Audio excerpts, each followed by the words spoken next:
We're coming to you with some immediate, really breaking news that marks a truly significant moment in Nigerian history. That's right. Former Nigerian President Muhammadu Buhari has passed away. Yeah. Today, we're going to take a deep dive into this pivotal event. We're drawing from multiple sources, news reports from the cable, Daily Post Nigeria, also a YouTube transcript from TVC News Nigeria, all published today, July 13th, 2025. And our mission for you really is clear. We want to not just report the sort of factual details surrounding his passing, but to really unpack his, well, extensive public life. Yeah. We'll look at the immediate reactions, consider his lasting legacies. This deep dive is all about providing you with a thorough but also, digestible understanding of this monumental event. Okay, let's unpack the core facts then. Former President Muhammadu Buhari died on Sunday, July 13th, 2025. He was 82. And this happened in a clinic in London, United Kingdom. Right, London. What's quite striking here is just how fast the news broke. His former spokesperson, Garba Shehu, he announced it on X. On X, okay. And that was very, very quickly followed by confirmation from Bashir Ahmad as well. It really just, boom, rippled through the nation almost instantly. And the family's announcement itself, the one Garba Shehu quoted, he carried a real weight, didn't it? It did. It said, "The family of the former president has announced the passing on of the former president, Muhammadu Buhari, GCFR, this afternoon in a clinic in London. May Allah accept him in Al-Jannatul Firdaus. Amin." And this immediately brings to mind the ongoing discussions about his health that we've heard for years. Exactly. The sources do confirm he'd been battling an undisclosed ailment for some time. Undisclosed, yeah. He was actually recently discharged from an intensive care unit in London. It was believed he was recuperating, after falling ill during what was supposed to be a routine medical visit. But things took a turn. But sadly, his condition took a sudden turn for the worse. And it's really important to remember the specifics of his illness, they were never made public. Never. Garba Shehu had previously, quite firmly, emphasized the family's request for privacy regarding his health. And this long-standing secrecy around his health, it's always been a really significant part of his public narrative, hasn't it? Absolutely. And the political response has been incredibly swift. President Tinubu, he's already asked Vice President Kashimshettima to accompany Buhari's body back from the UK. Yeah. And he's also summoned an emergency Federal Executive Council, the FEC meeting, to honor him. And it really highlights the gravity, I think, when you consider that some reports, specifically from Sahara reporters, though we should say these are unverified. Right, unverified. Indicated President Tinubu had actually deployed Vice President Tinubu to London as recently as July 3rd, just, 10 days ago. Just to check on him. Just to check on Buhari, yeah.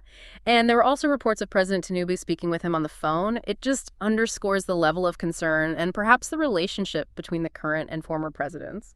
And already tributes are just pouring in from all across Nigeria. It's a real testament to his impact, I suppose. Definitely. Funeral arrangements, they're expected in the coming hours. He'll be buried according to Islamic rites, as is custom. And looking at some of those immediate reactions you mentioned, Ngozi Okonjo-Iweala, for instance, she mentioned his death came literally just after she'd sent him a Getlar message. Wow. Yeah.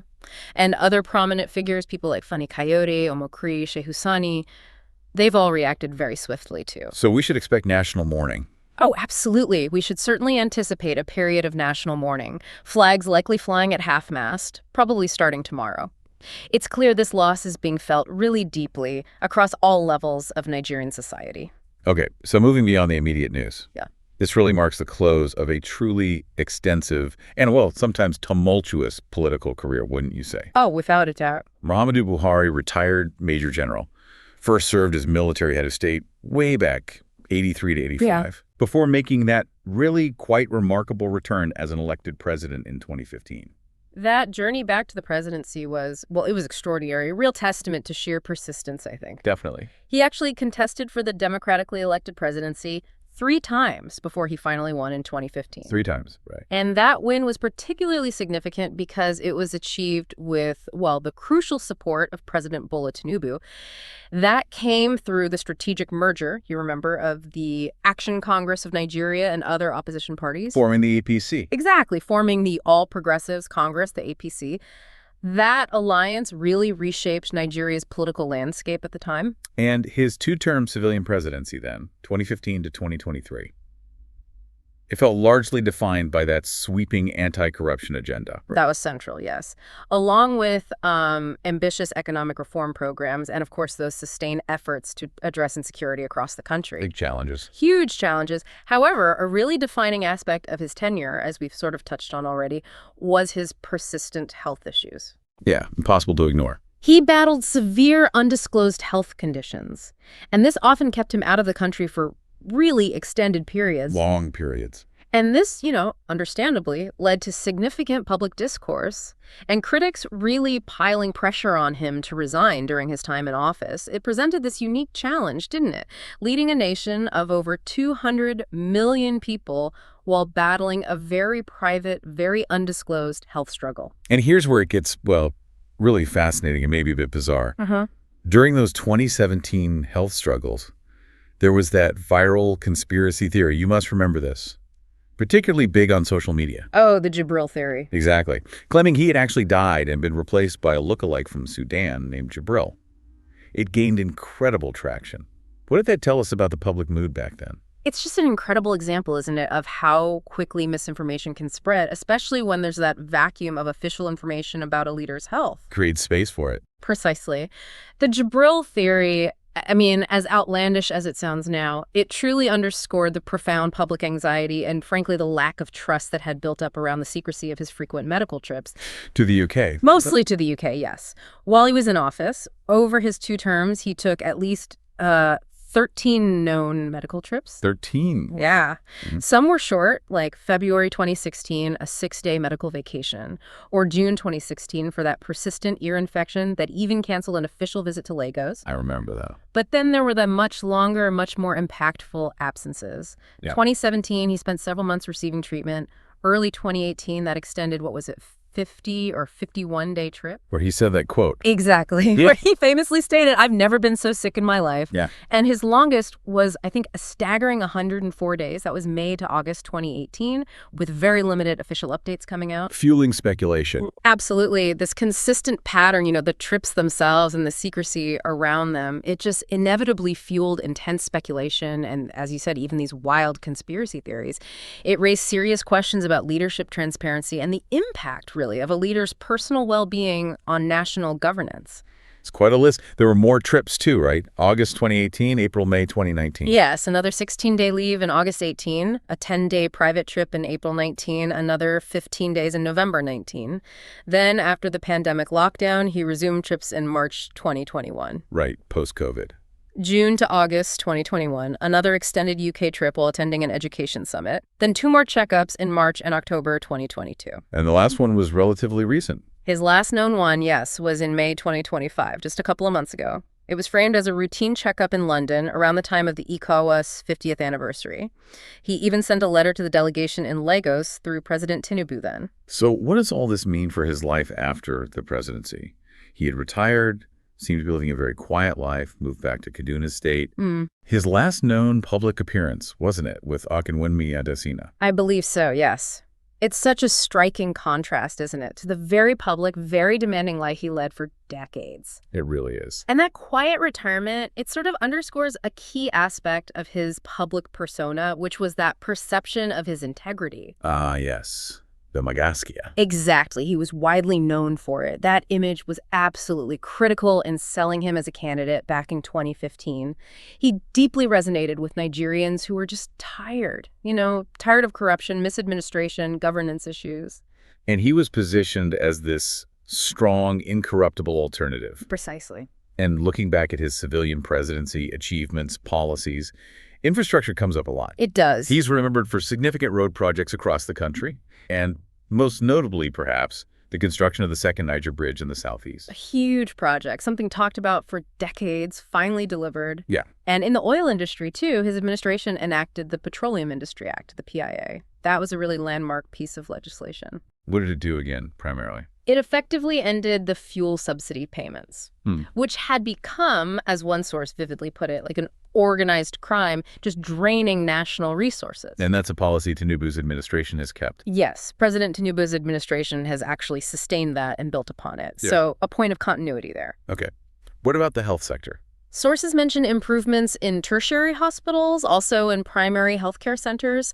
And, during that incredibly difficult period of the COVID-19 pandemic, Yes. as the designated incident commander, he was apparently able to galvanize resources quite effectively to help Nigeria flatten the curve of transmission, which was no small feat. Definitely not. Yeah. The economy, though, that was tougher, wasn't it? Recession. It was tough. The economy did face significant headwinds, yes. It went into recession twice under his administration. But, policies were put in place that did help the country gradually recover. It wasn't an easy fix. So it gives a more maybe nuanced perspective on his legacy. I think it has to, yeah. He was undoubtedly in charge during a very, very challenging period in Nigeria's history, navigating global economic shifts, domestic complexities, all of it. So mixed views are likely. Exactly. While some people certainly have reservations about the overall impact of his achievements, others do commend him for what he was able to accomplish given the circumstances. You'll definitely see those dual perspectives defining his place in history. There are some interesting, almost timely footnotes connected to him, too. Like Garba Shehu, his former spokesperson. Ah, yes, the book. Published a book less than 2 weeks ago detailing some inner workings of Buhari's administration.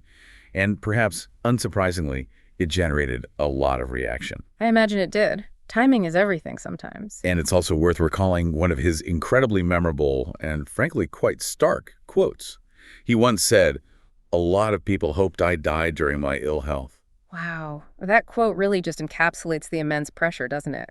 And the public scrutiny he faced, especially around his health. It really does. On a slightly different note, though, President Tinubu himself reflected on another significant action of Buhari's. He said, Buhari corrected national wrong with June 12 recognition. Recognizing June 12th as Democracy Day. Exactly. Honoring the annulled 1993 presidential election. That was a long-standing national grievance that Buhari addressed. A significant move. And quite surprisingly, maybe, given his quiet retirement. Even now, with election season and politicking already starting up again. Yeah. Apparently, many people were still hoping to get President Muhammadu Buhari's support for their candidacy. Even out of office, his endorsement clearly still carried significant weight. That's fascinating. It shows his enduring influence, even in retirement. So as we wrap up this deep dive, it's just clear that Muhammadu Buhari lived a long, very impactful life in Nigerian public service, marked by, significant political achievements, these profound personal health struggles we discussed, and a truly complex, still evolving legacy. Absolutely. So maybe the question we leave you, the listener, with is this. As you reflect on his extensive history, from his military rule, his democratic struggles, those 2 terms as president, and these persistent health challenges, the public speculation, even things like the Jibril conspiracy theory. How might his leadership ultimately be judged? How will future generations understand him? Yeah, it's a big question. What does his story really tell us about that delicate, often difficult balance between a leader's personal well-being and their public beauty? And maybe also about resilience, about public perception, and just the incredible, often relentless demands of holding high office in a country like Nigeria. Gives you a lot to think about.